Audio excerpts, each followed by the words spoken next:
Assalamualaikum warahmatullahi wabarakatuh. Apa kabarnya sahabat kreatif sekalian? Jumpa lagi bersama saya Muhammad Bayu Widarto. Semoga kita senantiasa dikaruniai kesehatan oleh Allah Subhanahu wa taala, kebahagiaan dan energi kreatif. Kali ini kita akan membahas mengenai produksi dokumenter. Di awal-awal dalam pembahasan mengenai produksi dokumenter, kita tentu akan mendiskusikan mengenai karya dokumenter ini ada dalam genre produksi audiovisual yang mana, gitu ya. Nah, seperti yang sudah kita ketahui bersama bahwa produksi dokumenter itu dalam genre non-fiksi. Kalau di audiovisual itu kan ada genre fiksi, fiktif, dan non-fiktif atau non-fiksi. Ya. Genre fiksi yaitu rekaan. Biasanya kalau teman-teman melihat film di bioskop, ya, film-film yang rekaan, film yang ceritanya dibuat, itu adalah karya dengan genre fiksi. Ya. Nah, dokumenter ini ada di genre non-fiksi.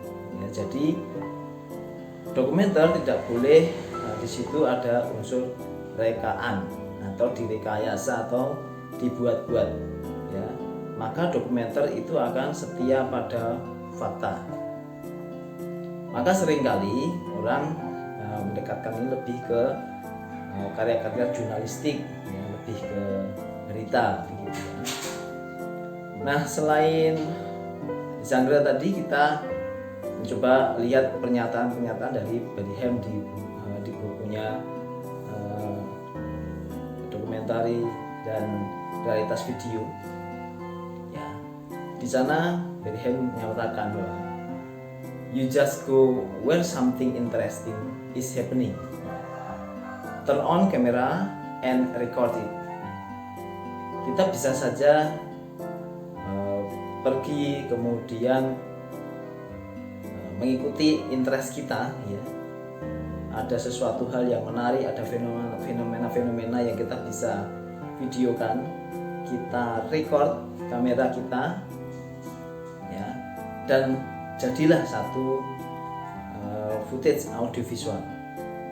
But unfortunately, reality footage of a tornado, ini example ya, really is not a documentary, it is a news clip, ya.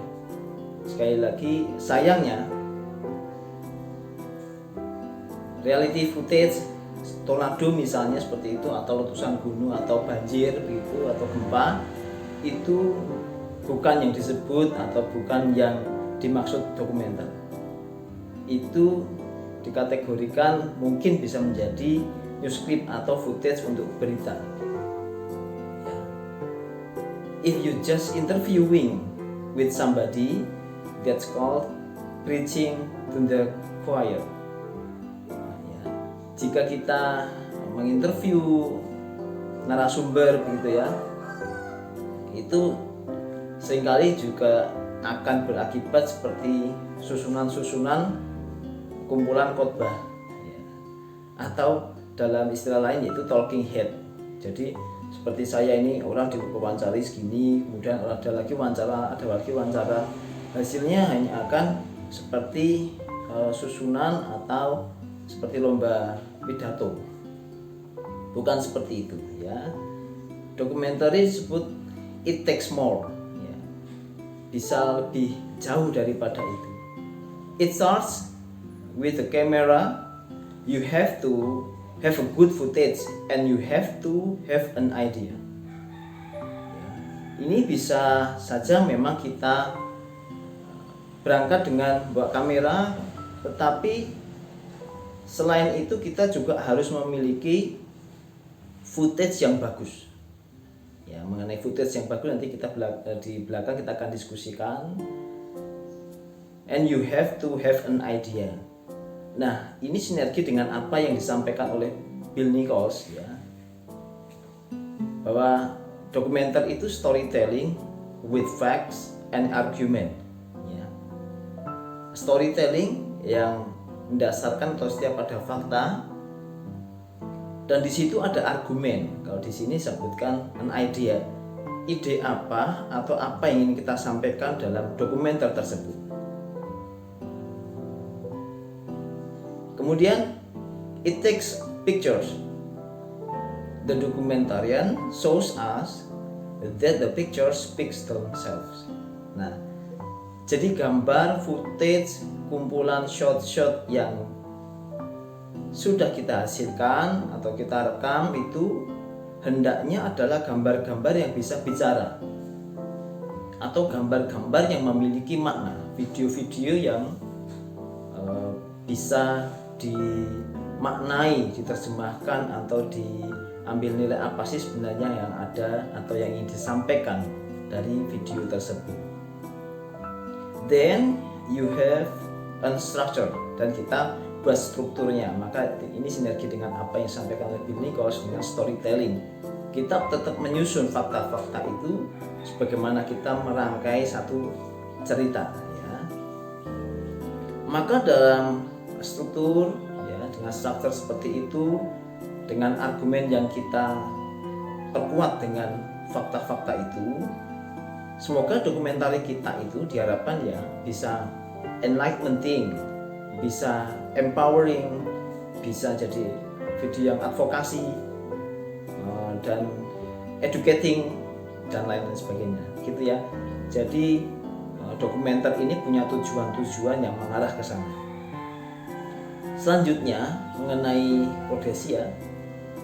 progression of image and sounds that will capture the audience interest and present the point of view of the documentary as a visual argument. Jadi kita merekam gambar-gambar, merekam video dan suara di sana, semuanya otentik, semuanya akan mendukung pada fakta, di mana ketika fakta-fakta kita susun sedemikian rupa sehingga itu bisa menjadi visual argument atau dikatakan dalam istilahnya itu visual evidence. Kalau kita punya argumen seperti itu, bukti visualnya apa, bukti soundnya apa. Maka ini disebut progresi dari kolaborasi ya, antara image dan sound. Nah, maka dalam hal ini disebut ya, good image don't just happen. Kita itu mencoba akan menghasilkan gambar, video plus suara ya yang bagus, yang berkualitas, yang punya makna. Don't just happen, jangan hanya seperti kita sekadar pencet tombol record, ada fenomena kita pencet tombol record goyang-goyang bagaimanapun, oke.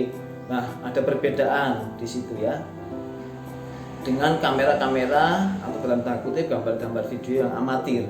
Kalau yang seperti itu, oke, memang secara fakta gambar itu otentik diambil dalam fenomena, dalam peristiwa yang itu mungkin tidak bisa diulang.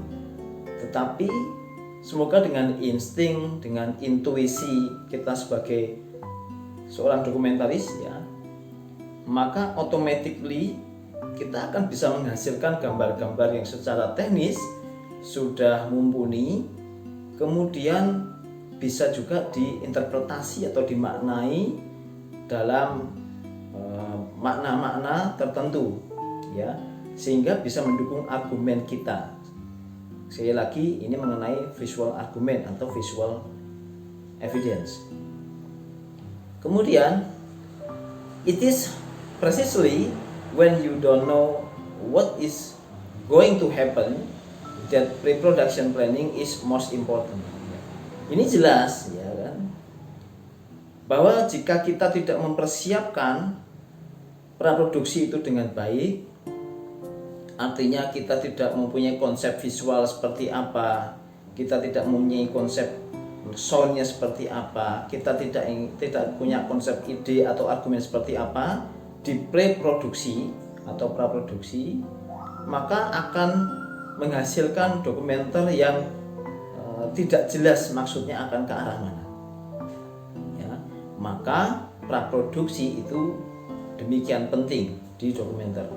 Bahkan riset dikatakan dalam dokumenter itu riset bukan hanya di praproduksi, bahkan ketika produksi itu kita harus update terhadap riset itu. Bahkan ketika diedit kita akan melihat interpretasi bahasa-bahasa gambar yang barangkali ketika kita take di peristiwa tersebut, di fenomena tersebut, kita belum banyak mendapatkan ini sebenarnya gambar fakta ini bisa mengarah kemana gitu ya. Tetapi ketika kita susun dalam editing akan menghasilkan satu runtutan argumen yang lebih jelas. Like the pre-production planning left the project without a unifying concept. Kekurangan persiapan dari praproduksi itu akan membuat proyek itu menjadi tidak menyatu, argumennya menjadi kesana kemari, tidak mempunyai argumen yang tegas, yang jelas, mempunyai benang merah yang bisa dirunut, diuntai maknanya dari gambar ke gambar. And with that, there was no apparent strategy for gathering visual evidence related to the theme. Jadi tanpa itu semua kita seperti nggak punya strategi perencanaan dokumenter yang jelas.